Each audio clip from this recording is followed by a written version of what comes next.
Today is Friday, June 28th, 2019. Coming up on Roland Martin Unfiltered, the white supremacist who killed Heather Heyer in Charlottesville is sentenced to prison. We'll tell you how long he is going to serve. Second Democratic debate last night. Huge night for Senator Kamala Harris as she destroys Vice President Joe Biden, coming out the clear winner. But also, Biden still has issues answering that whole thing about being anti-busing. I'm going to deconstruct his answer last night and his explanation today, which is still problematic. Senator Tom Cotton of Arkansas, this fool, took a shot at Harris over her comments about Biden last night. You really want to bring up Republican Party and race, Tom Cotton? I'm going to deal with you. And, of course, conservative Ben Shapiro looks like an ass with his comments about busing. I'm going to deal with him as well. Oh, yes, I'm prepared to whoop a lot of ass today on today's show. All right, folks, we'll also talk about the issue of gerrymandering and how this is all about locking in white supremacy. Trust me. Wait till you hear what my guest has to say. Also, a top chicken company cuts off black farmers. We'll talk to a reporter with ProPublica who broke down this story. And we'll also discuss an Alabama woman being charged for the death of her unborn child because she was shot. And today marks the anniversary, the 50th anniversary of the beginning of the Stonewall riots. Folks, it's time to bring the funk on Roland Martin Unfiltered. Let's go. He's got it. Whatever the biz, he's on it. Whatever it is, he's got the scoop, the fact, the find. And when it breaks, he's right on time and it's rolling. Best believe he's knowing. Putting it down from sports to news to politics. With entertainment just for kicks, he's rolling. It's on go, roll, y'all. It's Roland Martin, Rolling with Roland now. He's funk, he's fresh, he's real, the best, you know he's Roland Martin now.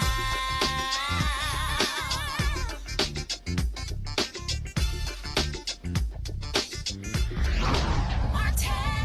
All right, folks, James Alex Fields Jr., an avowed white supremacist, was sentenced today to life in prison without a possibility of parole for the death of Heather Heyer. You might remember it was Fields who drove his car into a crowd of counter-protesters during a white nationalist rally 2 years ago in Charlottesville, Virginia. Heather Heyer was killed, 19 others were injured.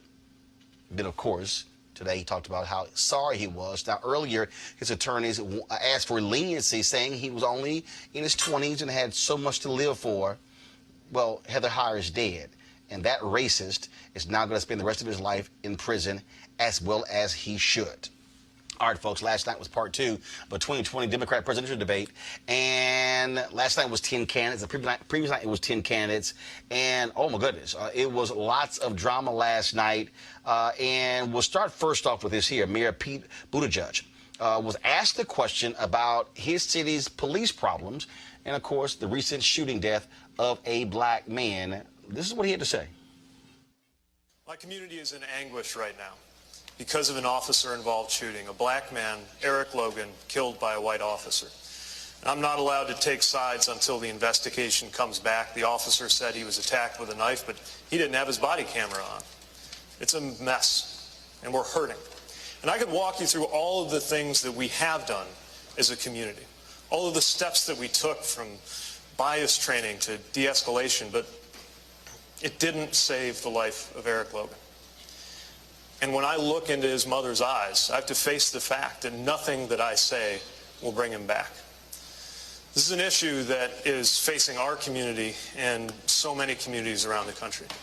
And until we move policing out from the shadow of systemic racism, whatever this particular incident teaches us, we will be left with the bigger problem of the fact that there's a wall of mistrust put up one racist act at a time, not just from what's happened in the past, but from what's happening around the country in the present. It threatens the well-being of every community. And I am determined to bring about a day when a white person driving a vehicle and a black person driving a vehicle, when they see a police officer approaching, feels the exact same thing.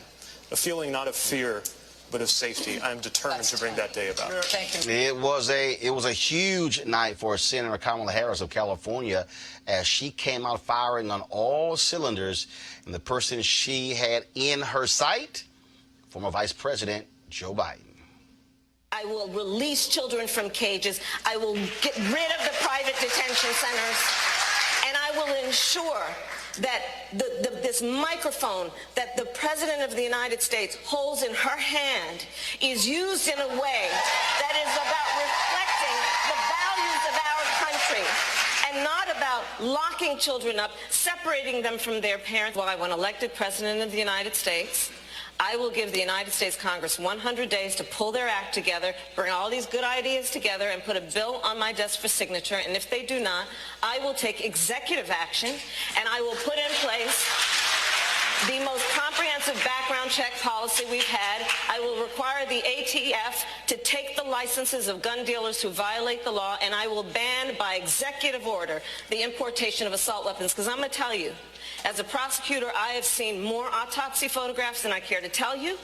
I have hugged more mothers who are the mothers of homicide victims, and I have attended more police officer funerals. It is enough. It is enough. Part of the issue that is at play in America today, and we've all been traveling around the country, I certainly have, I'm meeting people who are working 2 and 3 jobs. You know, this president walks around talking about and flouting his great economy, right? My great economy, my great economy. You ask him, well, how are you measuring this greatness of this economy of yours? And he talks about the stock market. Well, that's fine if you own stocks. So many families in America do not.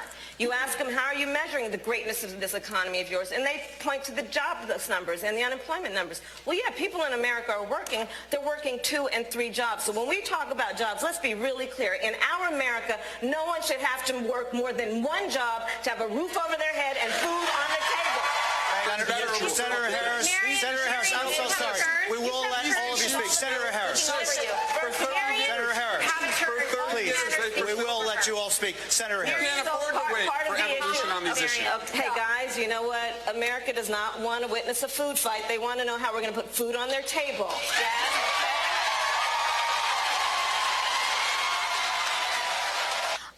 There is not a black man I know, be he a relative, a friend, or a coworker, who has not been the subject of some form of profiling or discrimination.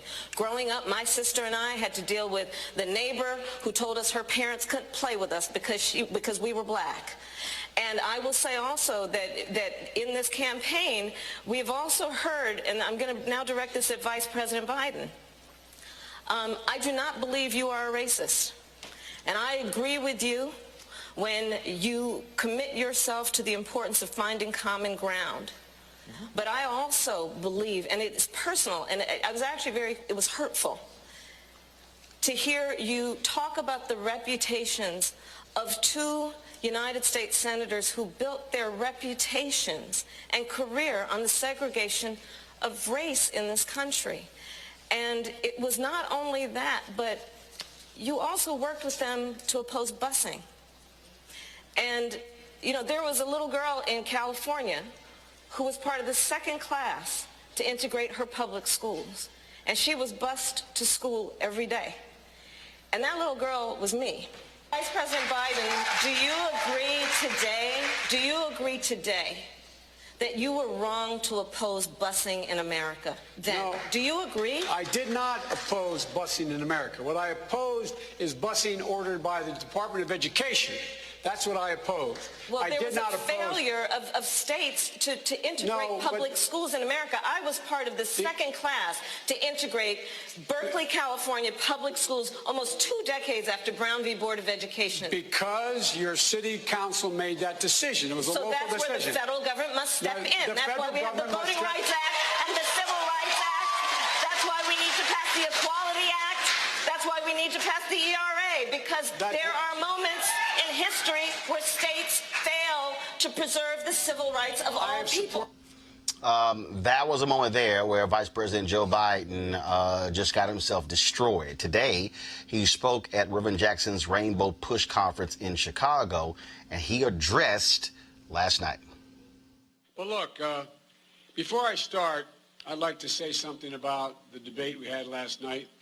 And I heard and I listened to and I respect Senator Harris. But, you know, we all know that 30 seconds to 60 seconds on a campaign debate exchange can't do justice to a lifetime committed to civil rights. I want to be absolutely clear about my record and position on racial justice, including busing. I never, ever opposed voluntary busing. And as a program that Senator Harris participated in, and it made a difference in her life.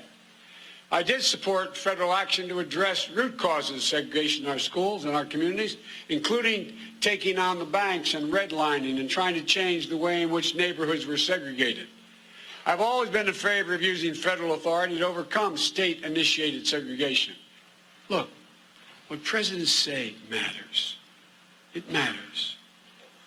And by the way, when we stay silent, our silence is complicity. That's what I learned from my dad. Your silence is complicity.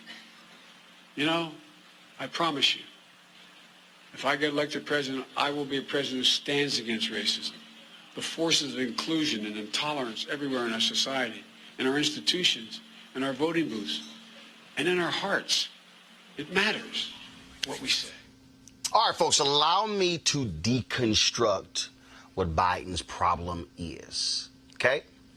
You heard him speak at the debate. He tried to push back against Senator Kamala Harris. Then he goes before Rainbow Push, and what he says is he supported voluntary busing, but he opposed the Department of Education mandating busing. Now, busing. Let me take y'all back to the 60s. You look at the Black Freedom Movement starting August 28th, really August 28th, 1955, with the lynching of Emmett Till. The Montgomery bus boycott starts December 1st, 1955, okay, in Montgomery, Alabama. Then all of a sudden you go through the end of the 50s and now you go into the 60s. That was the 57th Civil Rights Act, which was the first Civil Rights Act in America since Reconstruction, since 1875, okay? So all of a sudden you then go through 1960. And then you get to 64, a 64 Civil Rights Act, a 65 Voting Rights Act, and a 68 Fair Housing Act. Now, Reverend Dr. Martin Luther King Jr., NAACP, Urban League, and all those civil rights organizations, they actually wanted a massive civil rights bill when Kennedy became president. They then said, Kennedy was like, no, can't do it. He gets assassinated November 22nd, 1963. LBJ then says, I cannot pass all of that at one time. So he essentially broke up the massive civil rights bill into three distinct bills. The first one was in 64, which dealt with public accommodations. 65 dealt with voting. Then you had the Fair Housing Act. Now here's the point that you have to understand how busing is tied to it. White Northerners, okay, had no issue with the Civil Rights Act and the Voting Rights Act, okay? Because what you were dealing with here is Southern Dixiecrats, racists in the South, and conservative Republicans who did not want to support civil rights. You did have Democrats and Republicans who voted for all of these bills. So after 65, what was the problem with housing? Now, y'all did hear me say that the Civil Rights Act was in 64. The Voting Rights Act was in 65. The Fair Housing Act didn't come for another 3 years. Why did it take 3 years? Because here's why. Because Northern Democrats and Northern Republicans, their constituents didn't want black folks living next to them. They opposed those measures. In fact, you had Senator Edward Brooke, the first African-American elected to the United States Senate since Reconstruction from Massachusetts, a Republican, who was fighting the filibuster and the blockade in the United States Senate of a fair housing bill. What happened? In early 1968, they were able to finally break the logjam, and the Senate passed the Fair Housing Act. What then happened? The House said, not doing a damn thing. Not going to do it. We don't care. King gets assassinated on April 4th, 1968. On April 5th, 1968, LBJ sends a letter to Congress saying to the House, We should pass this law. Dr. King gave his life for this law, and this is how we should honor his life. 9 days later, the Fair Housing Act of 1968 was passed and signed into law.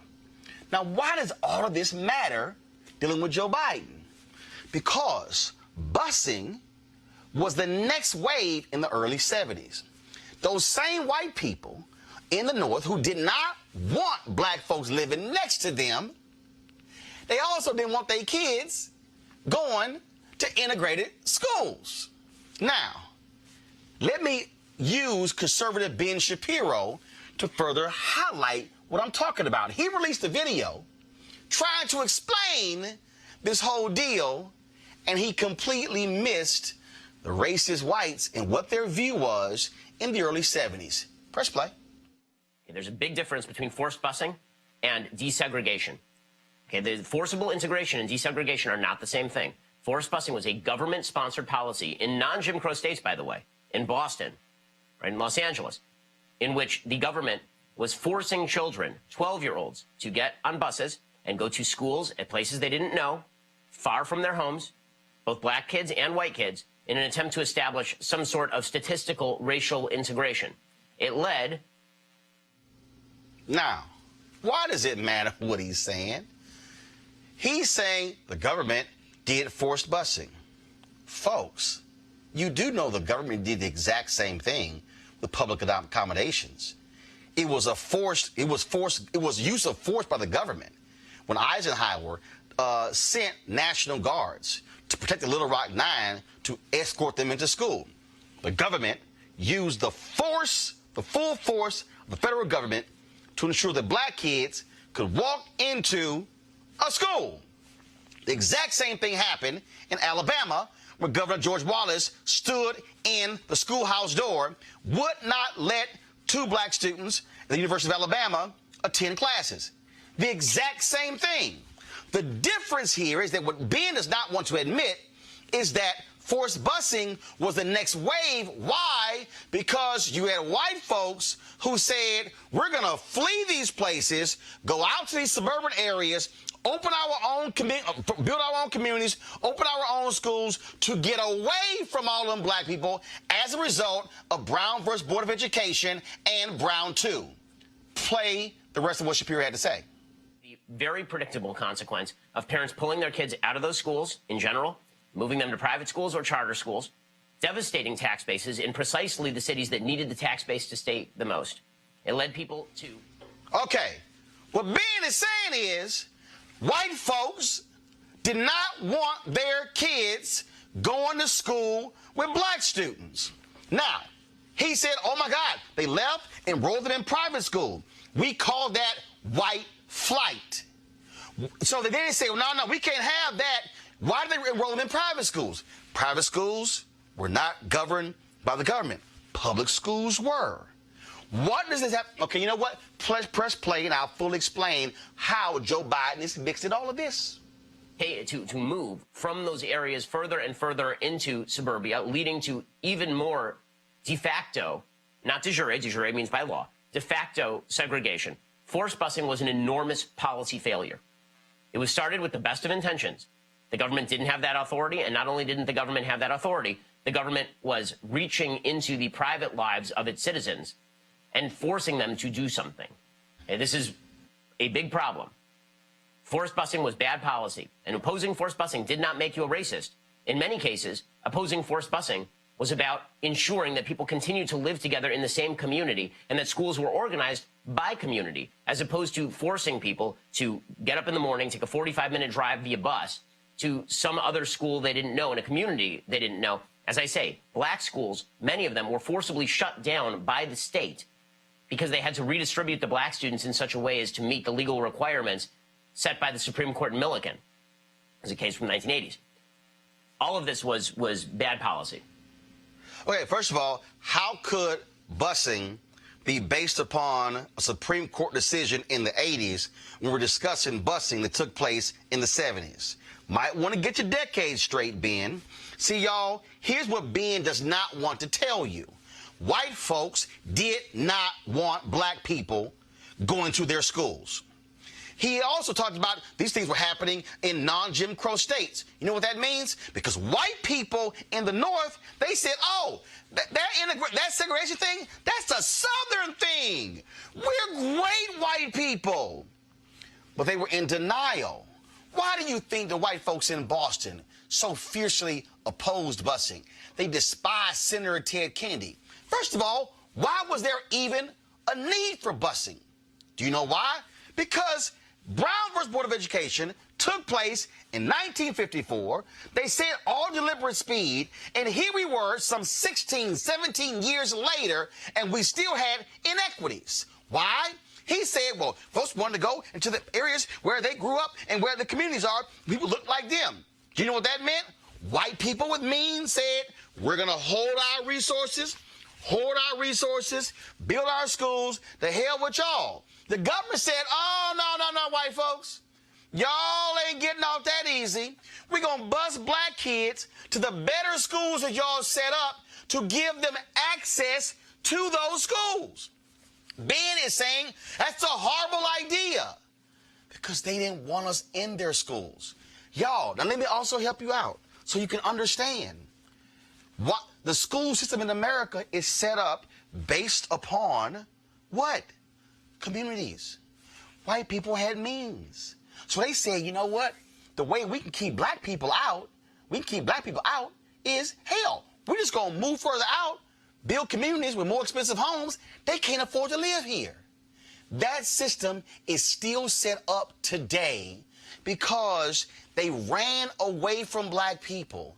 They never wanted their kids to go to school with us. And when they fled, the government said, no, we're going to send the black kids not to achieve some kind of stat, but for the black kids to have access to the high-quality education that white kids were getting. Senator Joe Biden was a young United States senator from Delaware, and his white constituents wanted him to say, they can't tell us what to do. Now, I'm about to go to Reverend Jesse Jackson in just 1 second. Why is all this important? Because the argument that Joe Biden is making is that I was cool with voluntary busing and not forced busing is the same thing that segregationists said, we don't want the federal government telling us what to do. It's the exact same argument. So Biden is saying, I was cool with voluntary busing. Oh, no. I thought this and this and this, but not this.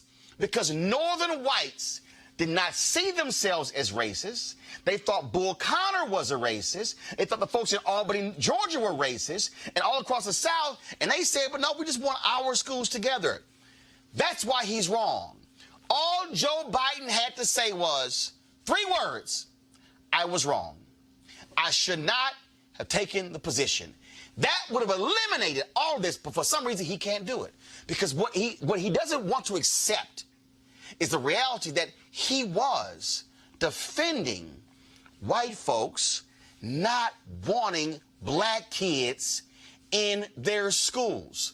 Schools are about resources. Resources in America are determined by neighborhoods and communities. Neighborhoods and communities are determined by the value of homes. The value of homes in America are determined by the wages and the salaries of the very folks buying those homes. The reason you have segregated schools in America today is not because of charter schools. It's not because of magnet schools. It's because neighborhoods are based upon people. And if white folks in America have more money, you're going to see largely white neighborhoods. And black folks do not have as much money. You will see, guess what? Largely black neighborhoods, largely Hispanic neighborhoods. This all boils down to money. And Joe Biden, all he had to say was, I was wrong. It was simple as that. I was wrong then. He could shut all of this down, but he doesn't want to use those 3 words because it still holds, and that's the problem. She was right, Vice President Biden. You're not a racist. But the reality is, you were defending what is so deep down inside of white America, and that's why they oppose busing. Busing has a direct link to Brown versus Board of Education, and that's why this thing is still so prevalent, and that's why he aligned with the segregationists in the South to get to be against busing because they both believe the same thing, and that is we don't want the federal government telling us what to do. And Black America, the only way we have been able to get rights in this country is by the federal government telling folks what to do, which is why yesterday's Supreme Court decision on dealing with gerrymandering is so important, because it is not political gerrymandering, it is race-based gerrymandering that impacts political. Reverend Jesse Jackson Sr., I know you were on the phone. Let me go to you right now. Reverend Jackson, are you there? How are you doing today, my brother? Reverend, I was just laying out. Hello? Yes, Reverend, you there? You got me?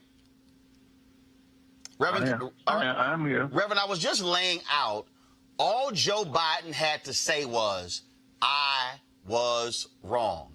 His position on busing was really defending those white folks in the North who did not want black kids going to their high-quality schools. That is the real issue here, and he just won't do it. Can I bring it another way? Go ahead. He chose states' rights over federal intervention, and tried to justify he didn't mind voluntary busing, but court order was inappropriate. Fact of the matter is, states' rights, we had to intervene. The 54th decision was an intervention against states' rights. The Montgomery bus stop was an intervention against states' rights. The right to vote was that. And so he was on the wrong side of history. So just as he made an adjustment on the Hyde Amendment, he made on his supremacist views, the states' rights views, on other dimensions as well. And Reverend, I just don't understand. And again, let's just understand the moment. He was a young United States senator who ran against a guy who was espousing racist views. He beats him. The reality is he was representing his white constituents in Delaware with the position that he took. And they saw this whole segregation thing as, oh, that's a Southern thing.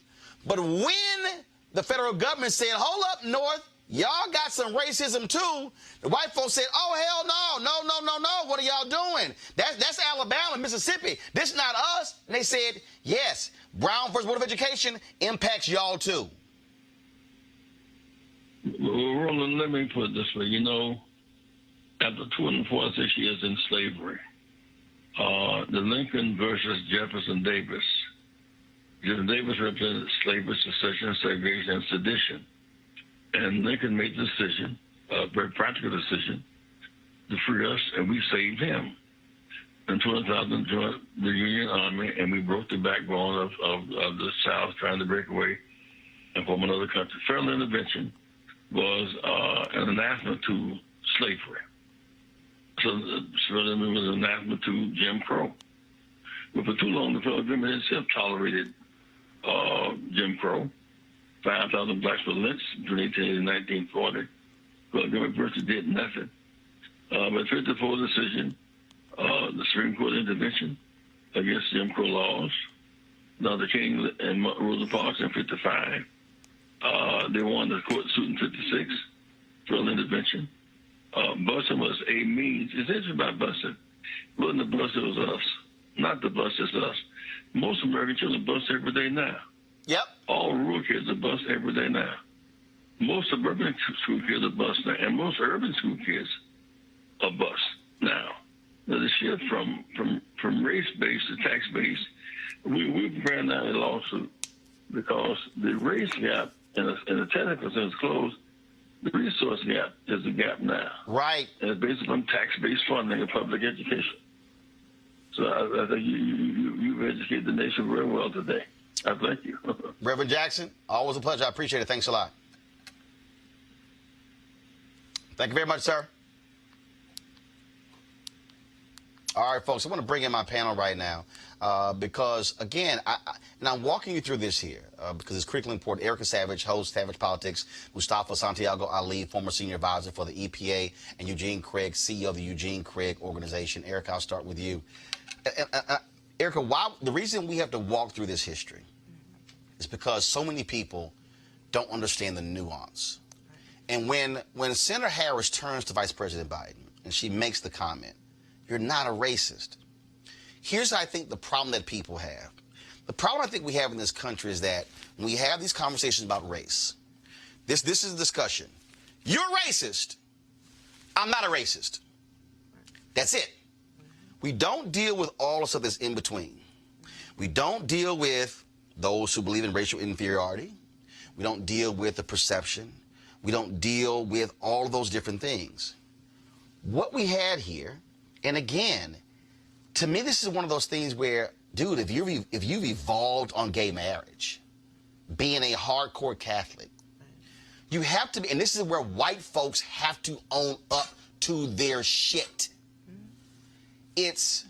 There were views and perspectives in our communities, and you know what? There were people who did not think themselves were racist. But the reality is they did not want their children being bused somewhere else or black kids being bused at their schools because it came down to resources and opportunity. Right, absolutely. And I'm glad that you laid the foundation, Roland, which is so important because as we enter into a general election cycle in 2020, voters are going to have to know more than a 2019 person. They're going to have to review and research. And Joe Biden has a 40-year record.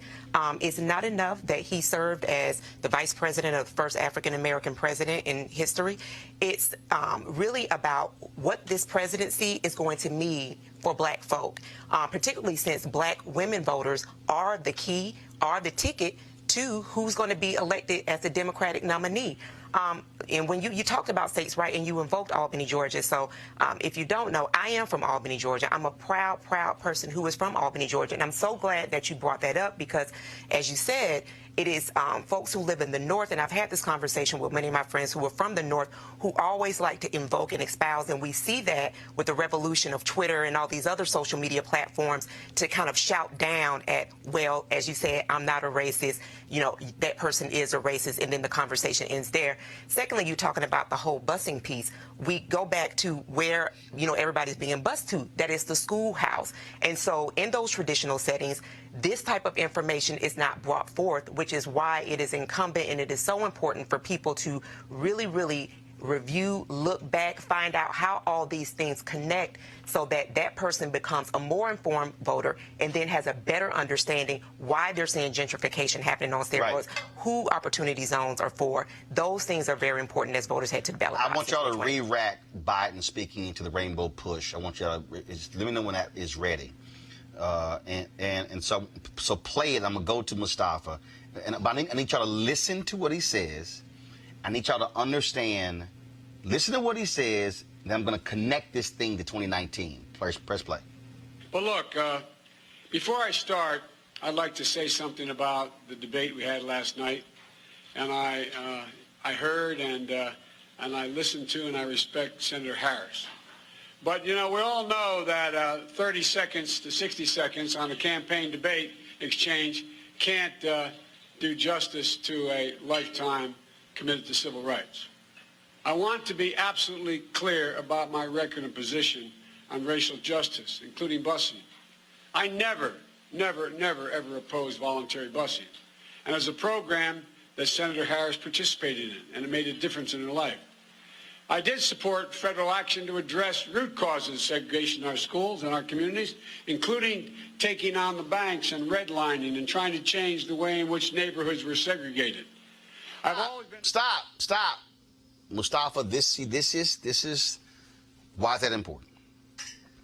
Because you can't say I took on the root cause of these problems, yet I fought a solution to the problem.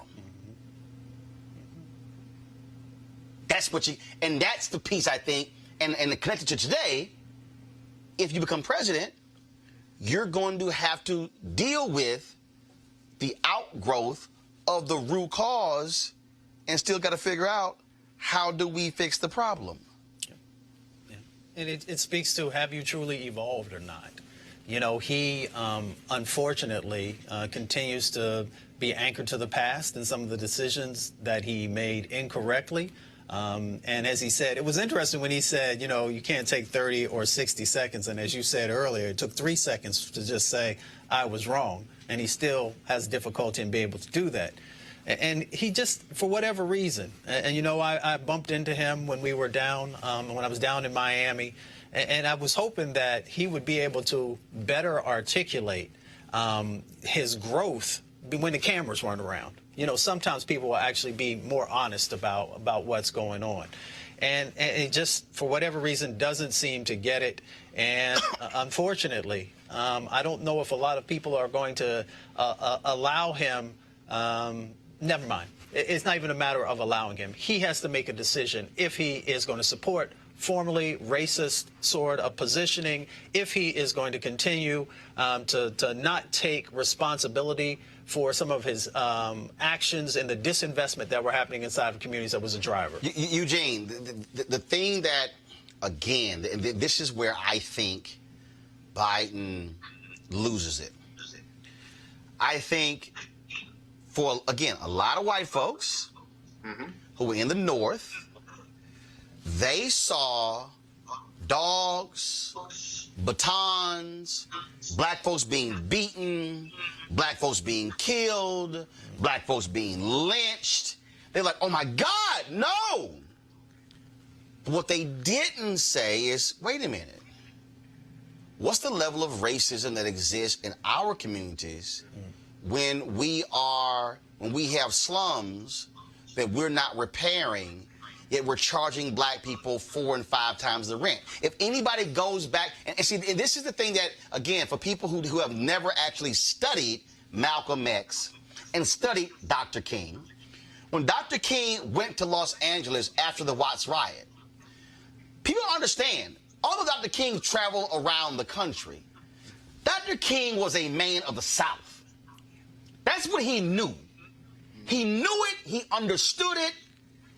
It wasn't until King went to Chicago, and it wasn't until he went to LA with the Watts riots that he then began to understand Northern racism. Black Southerners saw the North as freedom land. He goes to LA and says, my God, in fact, King and LBJ, if you read Nick Cott's book, Judgment Days, both of them fell into this massive depression after the Watts riot because they had just passed a major civil rights bill, and Watts happened right after that. And so whites in the North had this whole other view. That's not us. We're totally different. But they didn't want to address it. Malcolm X was speaking to the racism in the North that blacks were feeling in New York City, in Newark, in Philadelphia, which was totally different than what was being felt in the South. They could vote in the North. They couldn't vote in the South, but the racism was just as visceral in the North. It just didn't look like it because it didn't have the police dogs and the water cannons in public. You're 100% correct. Even if you look at a lot of our major cities and population centers today, here in Baltimore, it's the vestiges of the policies of the 60s and 70s of racial economics. You can see it in Baltimore. You can see it in Philadelphia. You can see it in Boston. Was home of our American Revolution. You can still see it in today. It's something that is not just a thing of the past, something that is very well alive in the present. It's one of the drivers of the whole of the gentrification fight, where now white folk are trying to move back to these urban population centers and driving up costs of things. But to address Joe Biden. I think it's actually very sad that he just can't admit fault and move forward from it. From a political standpoint, what's going on with him is what goes on with a lot of presidential campaigns and a lot of high-level campaigns where they'll black staff but not listen to the black staff and go whatever their white advisor tells them to do. So I can't get that he had some Keisha Lance or Cedric Rick or Simone Sanders in his ear. and still continuing going out and letting this issue thrive and fester even to the point. And again, I need folks to understand. I know exactly what Senator Kamala Harris was saying when she made her point. First of all, guys, let me know if Ellie Mistall, executive editor of Above the Law and contributor to The Nation, if we have pulled him up, please. I'm going to pull him into this. So I'm going to pull him into this conversation and tie me into something that he wrote. Ellie, are you there? I'm here. Can you hear me? Yeah, I can hear you. So you wrote a piece dealing with the Supreme Court ruling, dealing with political gerrymandering and the impact on race. And the reality is this here. And folks, and for all y'all who are watching and listening, I'm purposely tying all this stuff together because it is all knitted together just in different ways. In North Carolina, they initially fought the gerrymandering utilizing race. Reverend William Barber and the NAACP, they focused on race. Common Cause said, no, we're going to focus on political gerrymandering. Folks, they won by focusing on racial gerrymandering. The liberal white folks decided, well, no, let's go for political. So what now happens? The political case goes to the Supreme Court, gets kicked back 5-4 because they didn't listen to black people. What you're dealing with this gerrymandering case, Ellie, is also tied to this whole Biden thing in the past with busing, because what you have is you have folks who want to talk about America in the abstract. So when Biden says, I was focusing on things that were the root cause, what that really means, if I could somehow redefine what he said, is I'm focusing on that other stuff. But when it came into his backyard, when it came into his constituents' backyard, they said, hey, y'all go deal with that other stuff, not what's happening in my backyard. And that's really what Biden was dealing with when he opposed busing. And white America, Ellie, just can't get past this notion that if they didn't have a Klan robe or they were not sicking dogs on people, that somehow I had no racial feeling whatsoever. That's really what's at play here. What I feel, when you want to talk about root causes, I always think that the Supreme Court is one of the key root causes, right? Yes. What white people, I think, not all white people, obviously, what some white people really fear is that sharing of power. Right? And that's how you get into school segregation. That's also how you get into busing. And that's certainly how you get into gerrymandering. What gerrymandering is trying to do when white people do it is to keep from having to share power with the minorities in their community, right? Like if you have a district with equal representation, Democrats and Republicans split into 4 districts, there are lots of ways that you can do that. You can make 4 districts that are 50-50 Democrat-Republican. You could make 2 districts that are Republican and 2 districts that are Democrats, or you could make 3 districts that are Republican and 1 super district that's Democrat, and that's what the gerrymanderers, that's what the Republicans want to do. That is essentially what they did in North Carolina.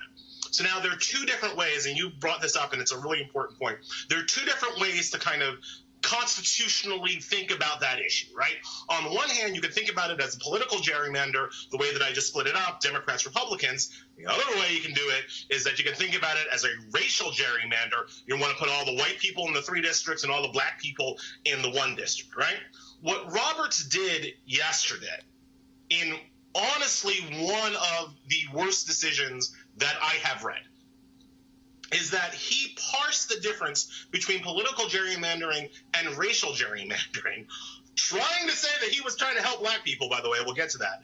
But he parsed the difference between political gerrymandering and racial gerrymandering and said that when it's political, when the Republicans are just doing it to beat the crap out of the Democrats, that's not just constitutionally fine. That means that is so constitutional that the courts cannot even review it. The only way in that situation that you can get redress for having your vote essentially gerrymandered out of existence is to win an election, which is a completely Kafkaesque circular argument that Roberts laid down.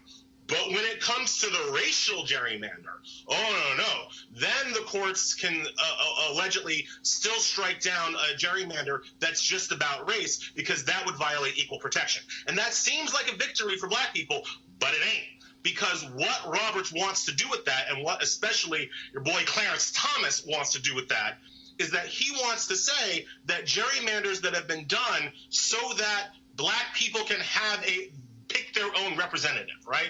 So that Harlem can have a representative for Harlem and not a representative for the Upper West Side of New York, which might not turn out to be a person of color. So they want to, Clarence Thomas and John Roberts want to be able to strike down that gerrymander and say that you can't break up your districts so that you can make sure that you have a black representative, a Latino representative, and a Jewish representative, and a LGBT representative. No. That's unconstitutional. But if you just want to do it so that Republicans beat the crap out of Democrats every day, that's fine. That was the decision. And what you're dealing with, Erica, and again, we're knitting all this together, folks, because you need to understand the commentary I did yesterday about how all of these things are interrelated: the political, the local, the state, the national, and the courts. If you go back to, I believe it was 1883, when the Supreme Court invalidated the 1875 Civil Rights Act, and they literally wrote, the Supreme Court, to Ellie's point about how they really really made a determination in America whether we were going to have true segregation or we're going to have freedom, depending upon the time period you're living in. That Supreme Court literally said Congress could not outlaw segregation because of states' rights. And so when Biden is saying, I was for voluntary, not forced, what he's saying is, I didn't want the federal government telling a local city council or a local city school district or a local county government or what to do. Well, that is exactly why the federal government had to intervene, because, as Ellie just laid out, when white folks are in control of the levers of power, they are going to use it to their benefit. Absolutely, and Senate Majority Leader Mitch McConnell keeps continuing to prove that over and over again. And you brought up Tom Cotton earlier in that tweet that he sent out, which is juxtaposes Ronald Reagan when he ran, goes down to Mississippi, and he's winking and nodding and telling them, listen, I'm not going to take away your state's right. I will be the president of the United States, but I'm your president as well. So it doesn't just cross, it's not just concentrated in one party. It goes to one dominant race's own interest. And so that, again, is also why it's important to be a student of history and also to pay attention to global history, what we saw happen in South Africa, where you do have a majority of people that are locked out of power because the minority folks are locked out of power because the majority saw the wave coming, and they solidify a concentration where it doesn't matter if it's 80% of you all. We will still retain political power. Eugene, I'm going to go to you right now, then Mustafa. Pull up the tweet of Tom Cotton. I'm going to link that to this, folks. This is what Tom Cotton, of course, Republican from Arkansas, this is what he had the audacity, the unmitigated gall to tweet last night after the Democratic debate. Pull the tweet up, folks. Joe Biden and Kamala Harris are helpfully reminding Americans that the Democrats were the party of slavery, secession, and segregation. By contrast, the Republican Party was founded on and has always stood for the natural equality of all men and women. Eugene, I tweeted him last night, and I said, really? Well, why won't you speak to why you said, when they were talking about the crime bill, that more Americans should be put in prison, Senator Cotton? I then said, Senator Cotton, please speak to the issue of voter suppression and the targeting of black voters, and Republican Party going along with that. And I went down the line. So here you again have a white Republican and Tom Cotton representing lots of black folks in Arkansas who supports policies that are race-based, But he wants to say, oh, it's those Democrats in their past, as if the Republican Party doesn't have its own past, because it too benefited from white supremacy and benefited from Jim Crow, and yes, benefited from slavery. Forget the past, everybody has a current future and present. It's been a downward spiral since the chairmanship of Chairman Priebus. The thing is this: Tom Cotton's in no position to speak on these things. Most GOP senators and members of the House aren't in position to speak on anything because they are in lockstep with the President of the United States, Donald Trump, who we know to be an unabashed racist, both in policy and in deed. And so, the thing is this, the Dixiecrats, are your current day Republicans in many places. Your Democrats are, still, some of them are still hold racist views as well. There's racism in both parties. But Tom Cotton is in absolutely no position to speak on this, especially some of the votes that he's taken, some of the policies that he's opposed, and some of the narratives that he's pushed as a U.S. Senator. Mustafa, the mistake I think the people are making, they're saying, oh, that's right, see, that's it. I ain't voting for Biden. You know what? I'm not going to vote for Harris because, she was Attorney General, and this is what she did when she's Attorney General. And then they say, oh, I'm not going to vote for Castro, and then I need to see this, I need to see that. But what these folks need to understand is they had better open their damn eyes to the much broader picture. There is a very clear and concise plan of action by today's Republican Party, knowing full well that America is about to become a minority nation. The Republican Party today, and I have no problem saying it, wants this nation to, in many ways, to be like South Africa. Mm-hmm. How can we lock in power using the courts, mm-hmm. which is now reinforced political gerrymandering, which now means the control of the state legislatures and the gubernatorial mansions in these largely southern states, throwing in these western states, throwing in these midwestern states for the next 50 years. Yep. That is what is at play. And anybody out there who is saying, I'm not going to vote, you're a dumbass if you don't understand that they want to control America for your children, not just you. Yeah, and your children's children. It's the strategy that's in place to make sure that you hold on to power. And, we talk about how important the courts are, because the courts are going to make some decisions that are actually going to guide what the states are doing, going to guide how policy is being interpreted and moving forward along with the laws. And I hope folks will finally wake up and get this. So, when we're having this conversation about gerrymandering, it's so much larger because this is going to be determining who has the power of their vote. This is also going to determine who is going to get the resources to be able to deal with housing, who's going to be able to deal with the resources that are necessary to make sure transportation routes are not extracting wealth from your community and bringing wealth back into your community. Who is going to have the power to determine, what's going on with the environmental issues and jobs and so forth and so on. All of it ties back into your vote, and the vote is controlled by the way the gerrymandering places certain power into certain people's hands. And Ellie, we saw what happened in Florida, where the people went to the polls, passed Amendment 4 to restore the voting rights of the formerly incarcerated, and it was a Republican Party in Florida that got there because of, I will say, racial/political gerrymandering. A supermajority completely overruled the voters, put in this poll tax, and now what people thought was going to be upwards of 1.4 million people getting the right to vote, they're like, nope, we're going to lock this in, because they knew exactly what that meant, which means that if you're sitting your ass watching right now and saying, I'm not going to vote because I'm not hearing the perfect candidate, you had better understand that you not voting, you literally are doing exactly what they want to do. And let's not forget when Donald Trump said the African Americans were great, they didn't vote in 2016.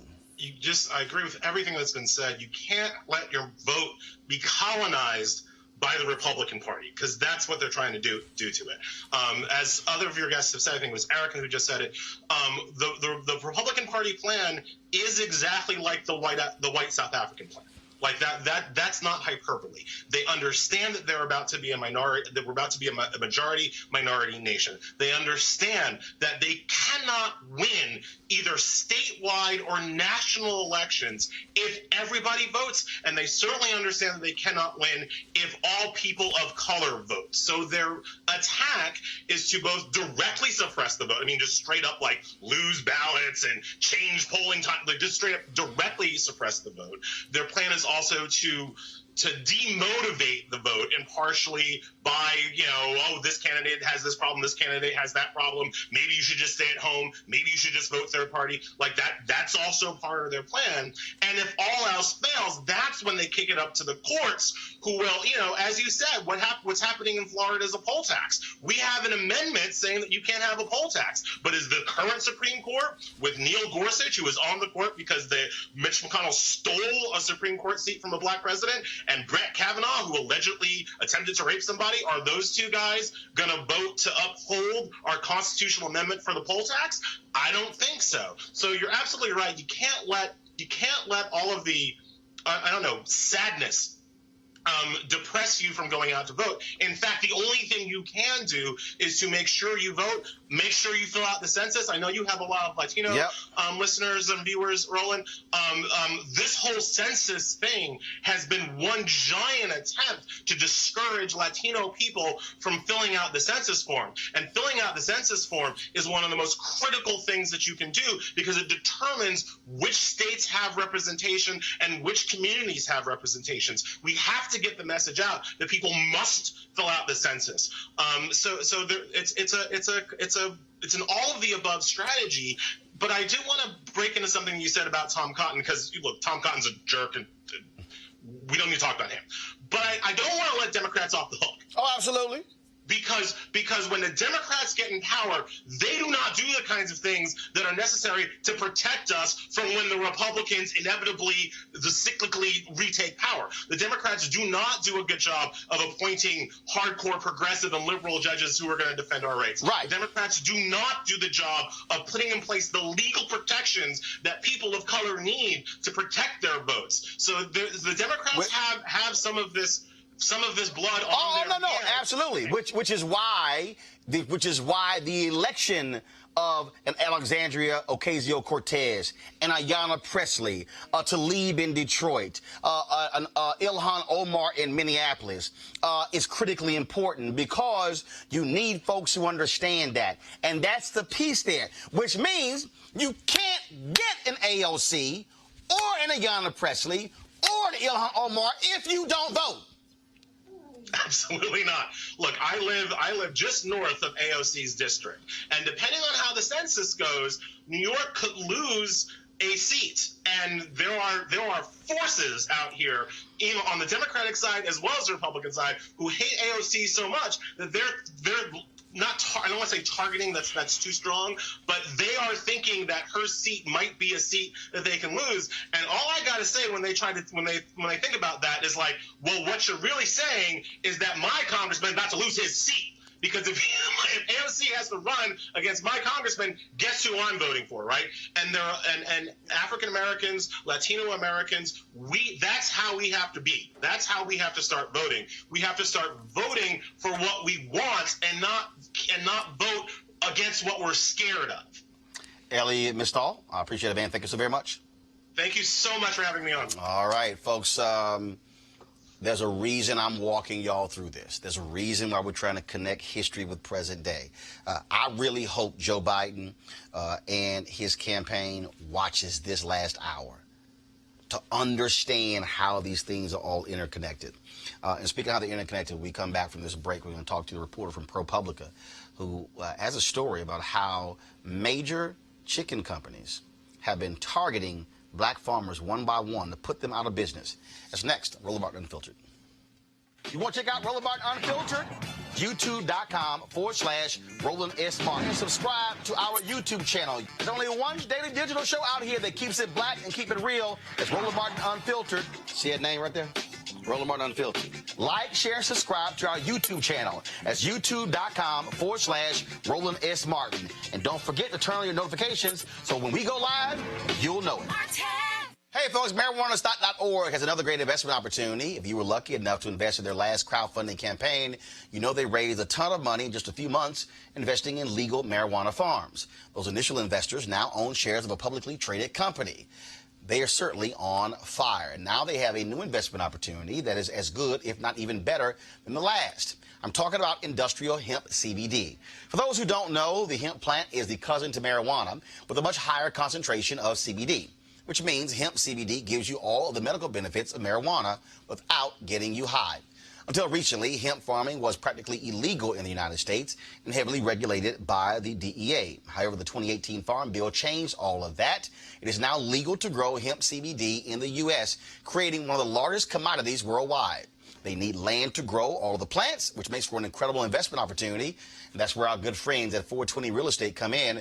Their business model is simple. They buy land that supports hemp CBD grow operations and lease it to licensed, high-paying tenants. That's right, they are hemp CBD landlords, and you can get in on the action.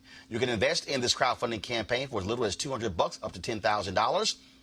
Again, you don't want to miss out. You should join, folks, if you want to, by investing. Go to marijuanastock.org to get more information. That's marijuanastock.org. You can get in the game and get in the game now. All right, folks, there's a major story out of Alabama that is very strange. 27-year-old Marsha Jones was indicted on manslaughter charges this week for the shooting death of her own unborn child, even though another woman pulled the trigger. Jones was 5 months pregnant when an argument broke out between her and another woman outside a Dollar General.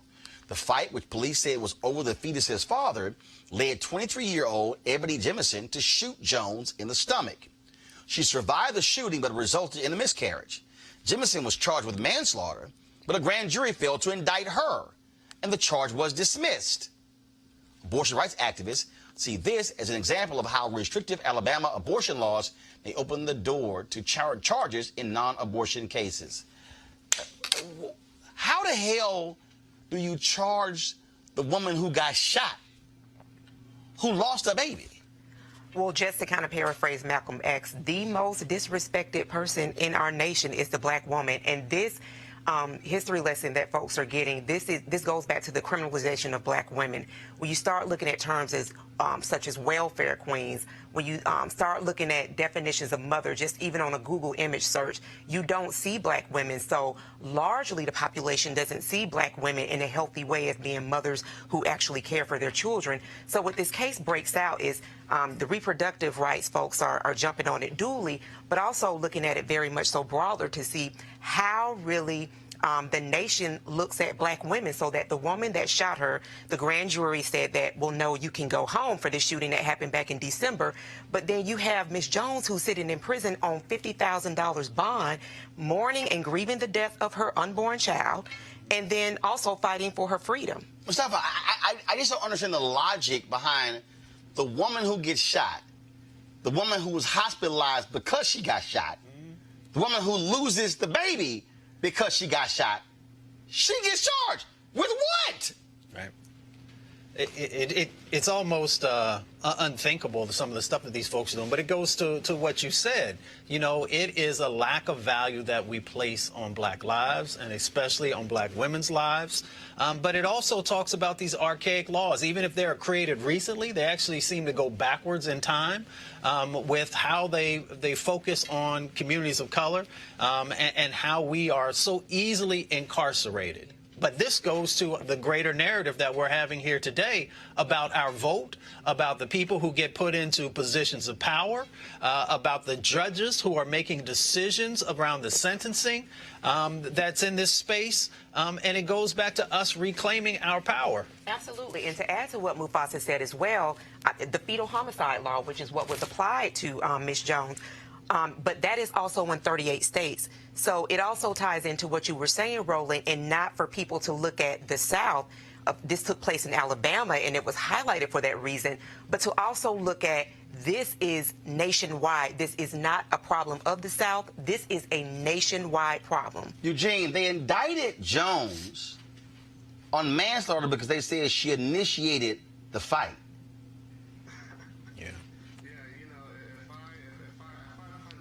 and you shoot me, I don't get charged with murder. You're supposed to get charged with murder. But this is what we see, and I think it would be a mischaracterization to call Alabama backwards. I don't think there's an actual proper characterization of what we're looking at here. The only characterization we probably can reach for is this is what happens when you have political power that goes unchecked.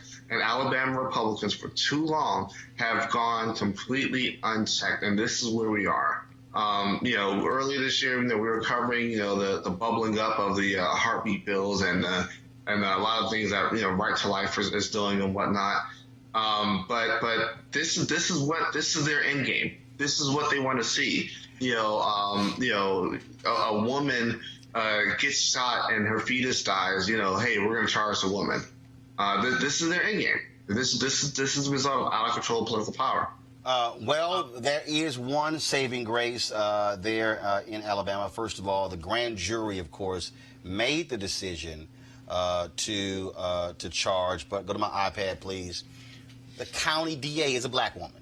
Mm-hmm. And she said that her office, they are reviewing this case to determine whether or not they're going to actually pursue the case. And so it's a good chance, Mustafa, they may not.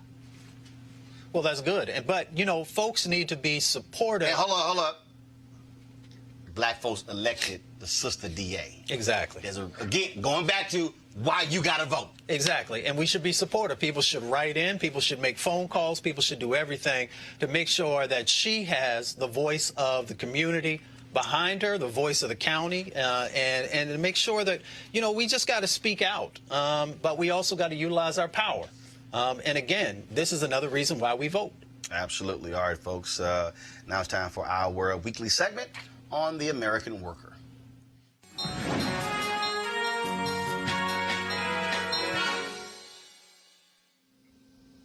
All right, folks. So you should have a video there. Now play for the American worker. So go ahead and play it.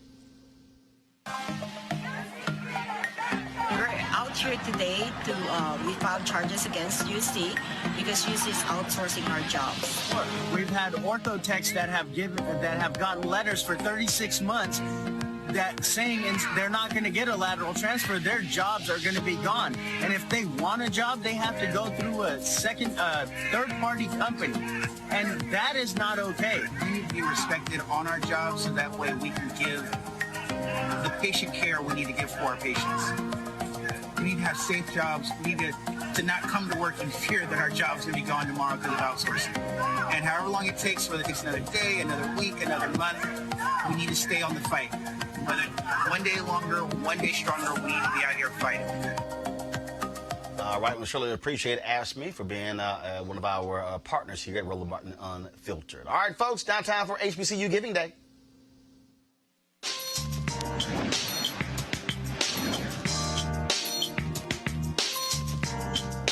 Today's university is Wilberforce University, founded in 1856, located in Wilberforce, Ohio. Notable graduates include Dorothy Vaughan, Leontine Price, Reverend former Congressman Floyd Flake, Bayard Rustin, and many more. If you want to support Wilberforce, go to wilberforce.edu. That's wilberforce.edu. I've had an opportunity to speak on their campus and also address their alumni. And so, I spoke to the Alphas had an event there, and I spoke on their campus years ago, and then, of course, also spoke to their alumni at their annual conference in Philadelphia. And so, again, support wilberforce.edu. All right, folks, today is also the 50th anniversary of the Stonewall riots, which took place in the Greenwich Village neighborhood of Manhattan. The series of spontaneous, violent demonstrations, also referred to as the Stonewall Uprising or Rebellion, started at the Stonewall Inn because of an early morning police raid. The uprising lasted for 3 days. Those riots are considered to be the most important event leading to the gay liberation movement and the modern fight for LGBTQ rights in the United States. And it was an African American who also was, of course, one of the leaders of that. Erica shaking her head. Right. Absolutely. History and context is so important. That is how we're able to value who we are, take control of the things that we actually did put into place, the infrastructures that we put into place, and really to do as both of you have said, exercise our power to vote, because that is where our power lies. Mustafa? I mean, this is just another example of how we have to ensure that justice is there for everyone. And it also speaks to solidarity. Now, that solidarity has to be a full 360, if I can say it that way. So, you know, when we stand up for those who are facing injustices, we got to make sure that those folks are also standing up for the injustices that may be happening to us. And that's what true solidarity is about. That's how we force change to happen. And that's how we hold people accountable. And a co-founder of that, of course, Marsha Johnson, trans woman. Go to my iPad right there. Of course, one of the leaders of Stonewall. Eugene, your thoughts? Yeah, look, our struggle is a communal struggle. It's just, you know, we all deal with civil rights issues, and you know, we all move forward and we support each other. You know, the LGBT movement, you know, Hispanics, you know, Latino, Latinx current fight for civil rights. You know, they built their movements based off the successes that you know, the Black civil rights movement had. And so, you know, it's important to highlight, you know, diverse leaders and diverse movements. And look, we're all in this together. All right, folks. Again, do this here. That's the end of today's show, so we'll do this here. Final comments. You can make comment. Anything happen this week or whatever. Eugene, I'll start with you. Look, I made early bets on Kamala, and I'm glad them bets is paying off.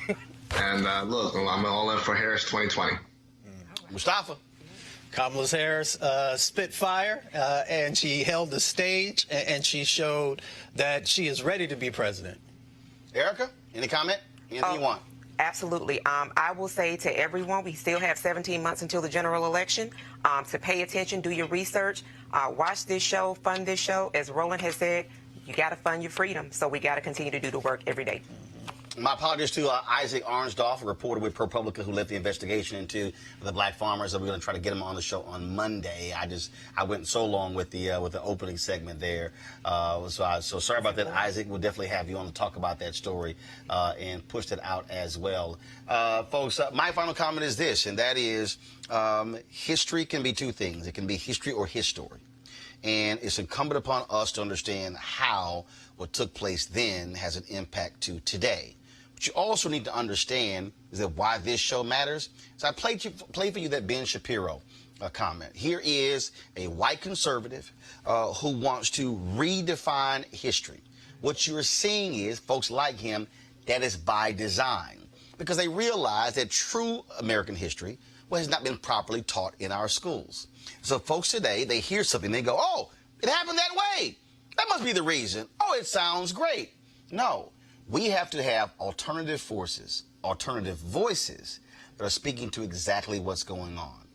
The conversation that we had today about Joe Biden, I'm telling you right now, you're not going to hear that conversation on Morning Joe. You're not going to hear it on Fox and Friends. You're not going to hear it on CNN's New Day. You're not going to have that conversation. You're not going to hear it on the other shows on those networks. Why? Because they are not going to look at it in the same way. Because you don't have largely black executives at those places who are saying, no, this is the conversation that we need to have. I'm trying to walk us through these things because let's also be honest, it's a whole bunch of young black folks who are walking around clueless. And you know what? There's a bunch of older black folks who are walking around clueless as well. We have to understand that when we see things like last night's debate, and we hear things like what Joe Biden had to say and the pushback from Kamala Harris, we have to understand the nuance of what is behind those things, what led to those things. No one just takes a position for the hell of it. There's a reason they take a position. And if we're unwilling to unpack and then peel the onion back to understand exactly how that happened, then we're walking around absolutely clueless. And so I say to all of you that our goal is to have 20,000 of our followers, folks who follow me on social media, who watch this show, join our Bring the Funk fan club, because your support actually makes this show possible. It allows us to be able to have these conversations, allows for us to be able to live stream events. Look, there's only one black entity that live stream when black leaders got together to discuss the United States Census and its impact on us, led by Melanie Campbell in the Black Women's Roundtable. Roland Martin Unfiltered. Leadership Conference for Civil Rights, we live streamed their events. When they had the rally on outside of the Capitol for Congresswoman Ilhan Omar, organized by black women, we were the only entity that actually live streamed the entire rally. American Black Film Festival, bringing you the stories of course, Reggie Hutland, who executive produced and directed the Netflix documentary, The Black Godfather, and Clarence Avant. You'll see my interview with him on Monday. That was because we were at American Black Film Festival. We were there showing you African Americans who were talking about owning and controlling the content. Master P and his children with a movie they have coming out as well. We're going to be at Essence Festival next week. And Essence Festival is not just about music. There's a whole bunch of different people who are going to be there dealing with the issues of the economy and politics, dealing with culture, dealing with black men and black women. We're going to be there. The following week, I'll stay in New Orleans for the Delta Convention, addressing their college division, but then I'll be heading to the Bahamas with Bishop Neil Ellis, covering that religious conference. Why is all this important? Because we can't just depend upon ABC, NBC, and CBS, and MSNBC, and Fox News, as well as CNN to cover us, because it's not going to happen. Go to RolandMartinUnfiltered.com, folks.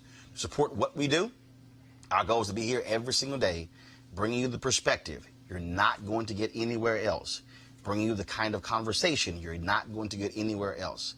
We've got Cash App, we've got PayPal, we've got Square, all those forms. If you want to sit here and say, you know what, I don't want to do any of that. Some of you have said, I want to send a cashier's check or a money order. You can do that as well. The address is on the website as well for you to send it. We're going to close the show out because every Friday what we do is we roll the credits of all the people who have contributed to Roland Martin Unfiltered. We do this every single week because it's our way of thanking you for supporting us and making this possible. I'll see you guys on Monday. Holla!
Hey fam, I want you to like, share, and subscribe to our YouTube channel, youtube.com/Roland S. Martin. And don't forget to turn on your notifications.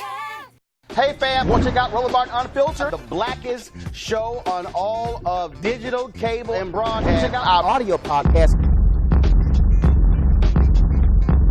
There's only one daily digital show out here that keeps it black and keep it real. It's Roland Martin Unfiltered. Press play. You want to support Roland Martin Unfiltered? Be sure to join our Bring the Funk fan club. Every dollar that you give to us supports our daily digital show. There's only one daily digital show out here that keeps it black and keep it real. It's Roland Martin Unfiltered. Support the Roland Martin Unfiltered daily digital show by going to RolandMartinUnfiltered.com. Our goal is to get 20,000 of our fans contributing $50 each for the whole year. You can make this possible. RolandMartinUnfiltered.com. Hey everybody, this is Sherry Shepherd. You're watching Roland Martin Unfiltered, and while he's doing Unfiltered, I'm practicing the wobble. Yes, I am. Because Roland Martin's the one, he will do it backwards, he will do it on the side. He messes everybody up when he gets into the wobble, because he doesn't know how to do it, so he does it backwards. And it just messes me up every single time. So I'm working on it. I got it. You got Roland Martin. Hi, my name is LaToya Luckett, and you're watching Roland Martin Unfiltered. What's going on, everybody? It's your boy Mac Wilds, and you are watching Roland Martin Unfiltered. What's up, y'all? It's Ryan Destiny, and you're watching Roland Martin Unfiltered. What up, Lana Well, and you are watching Roland Martin Unfiltered.